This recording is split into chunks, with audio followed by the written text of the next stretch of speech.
Media, सच सबसे पहले सबसे तेज।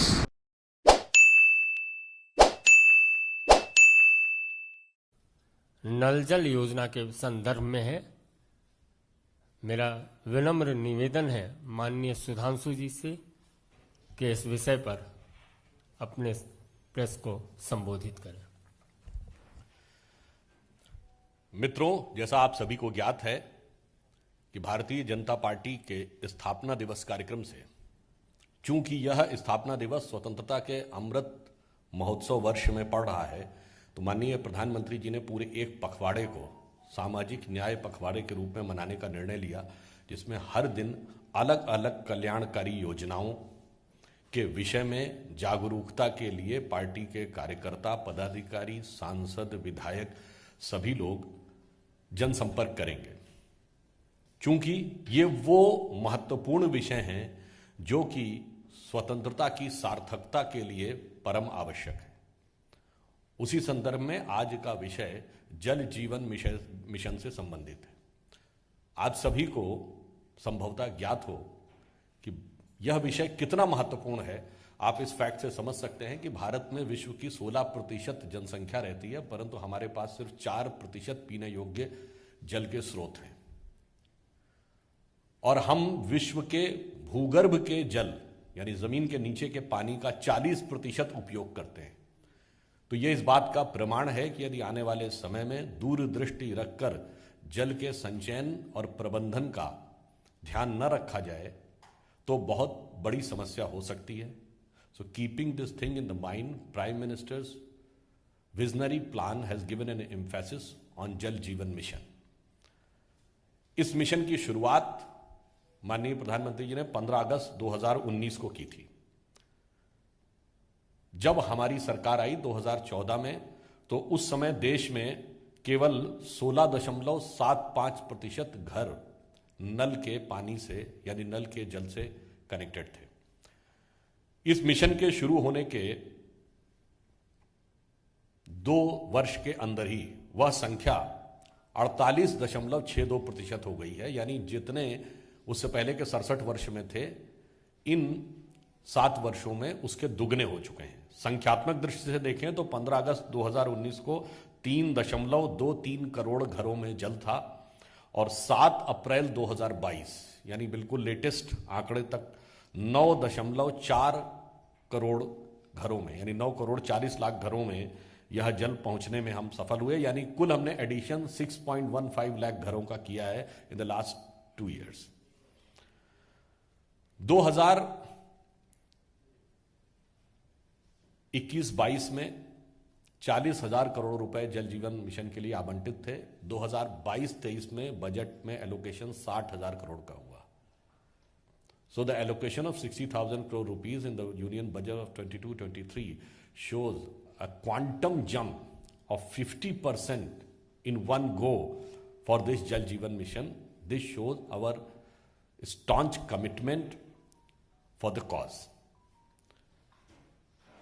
जल जीवन मिशन में कुल मिलाकर 5 वर्ष में 3 करोड़ 60 लाख रुपए के बजट का प्रावधान किया गया। 3.6 lakh crore is been total allocated for the total time span of 5 years. अब तक देश में 107 जिले हैं, जिसमें 1.5 लाख गांव, लगभग 1.5 लाख गांव हैं, जिनमें कि हर घर में जल पहुंचाने में हम लोग सफल हो चुके हैं। 17,29,000 स्कूल और आंगनबाड़ी केंद्र भी नल के जल से युक्त हो चुके हैं। गांवों में पेयजल आपूर्ति के प्रबंधन के लिए 4,82,000 पानी समितियों का गठन हुआ है, और 4 लाख के करीब ग्राम कार्य योजनाएं काम कर रही हैं।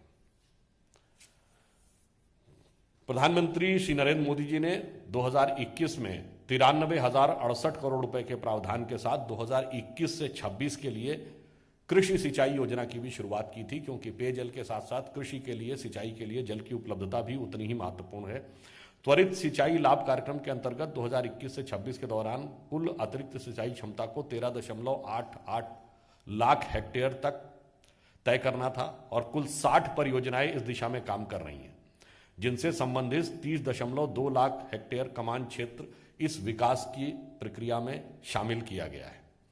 कुछ महत्वपूर्ण जल परियोजनाएं सरकार के द्वारा राज्य सरकारों की मदद से की जा रही हैं, परंतु उसमें भारत सरकार या केंद्र सरकार एक बहुत बड़ा शेयर दे रही है, which has been a major share of support is been by the union government.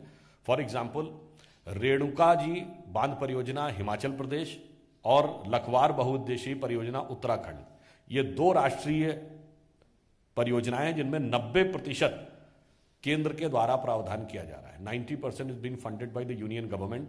और इन परियोजनाओं से यमुना बेसिन में जल के भंडारण का कार्य होगा और जिससे उत्तर भारत के 6 राज्यों जिसमें दिल्ली, हिमाचल प्रदेश, उत्तराखंड, उत्तर प्रदेश, हरियाणा और राजस्थान में जल की आपूर्ति भी होगी। यमुना में जल की उपलब्धता और जल के स्तर और गुणवत्ता दोनों में सुधार होगा। That will improve the content and quality both in the Yamuna water. हर खेत को पानी पहुंचाने के सिंचाई के लिए सिंचाई योग्य भूमि का भी विस्तार किया जा रहा है, जिसमें तहत लघु सिंचाई और जल स्रोतों के सुधार के लिए करीब करीब 4.5 लाख हेक्टेयर रकबे को और सिंचाई के दायरे में लाया जा रहा है।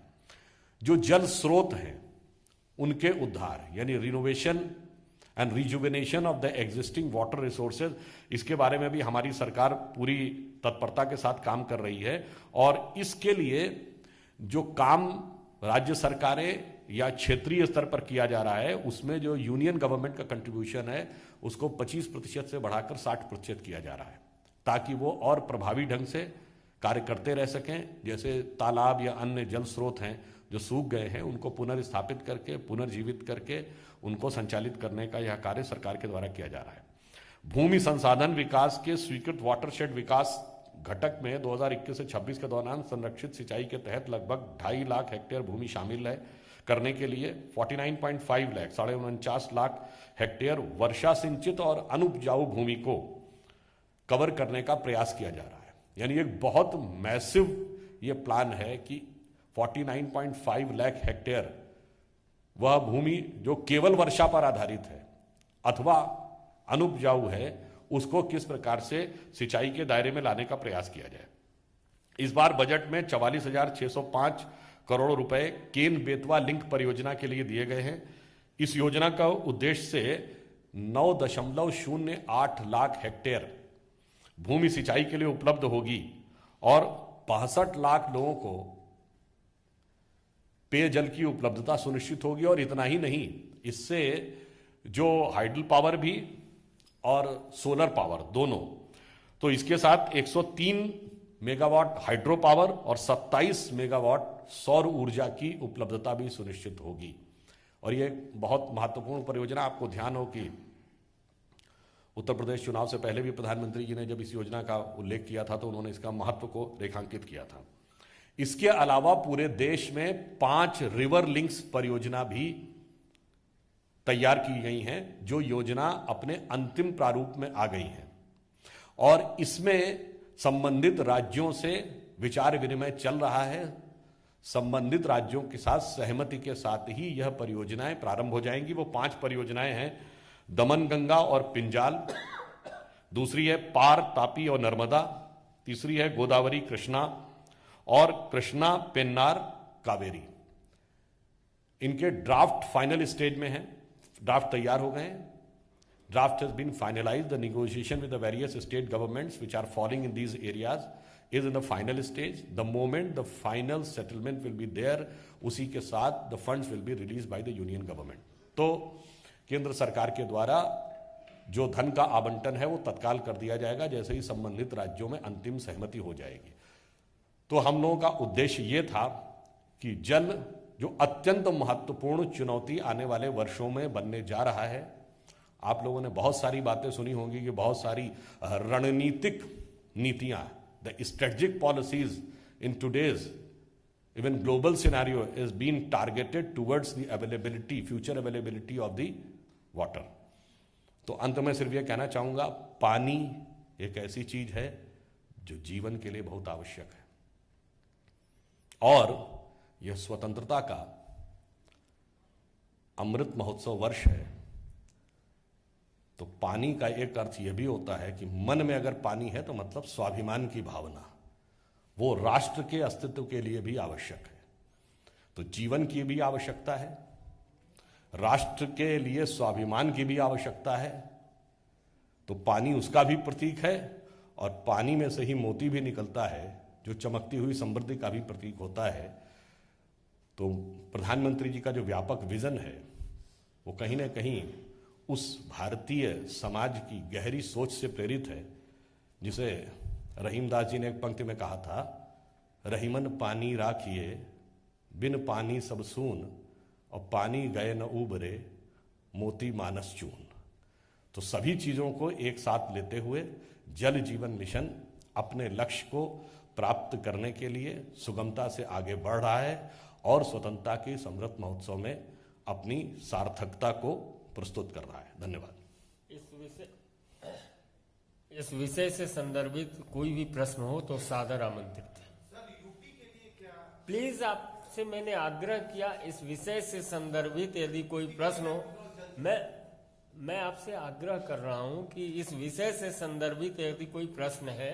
उन्होंने उत्तर प्रदेश के विषय में कहा तो मैंने बताया, जैसे अपने इस संबोधन के अंतिम पंक्ति में मैंने बताया, केन बेतवा लिंक परियोजना जो भारत की सबसे बड़ी परियोजनाओं में से एक है, जिसमें अभी बताया 62 लाख लोगों को पेयजल की उपलब्धता होगी और 107 megawatt hydro power, 27 megawatt solar energy की उपलब्धता होगी। और इसलिए ये इसका एक बहुत मेजर हिस्सा उत्तर प्रदेश में ही आने वाला है और पूर्वी उत्तर प्रदेश यानी अयोध्या से लेकर बुंदेलखंड तक के क्षेत्र में इसका व्यापक लाभ मिलेगा। विकास चंद्रा।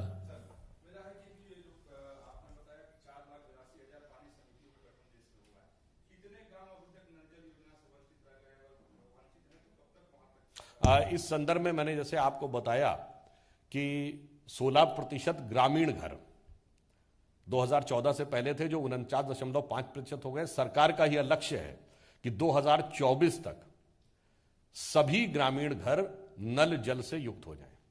तो यानी उसके अनुसार लगभग 2 वर्ष का समय। और कोई प्रश्न?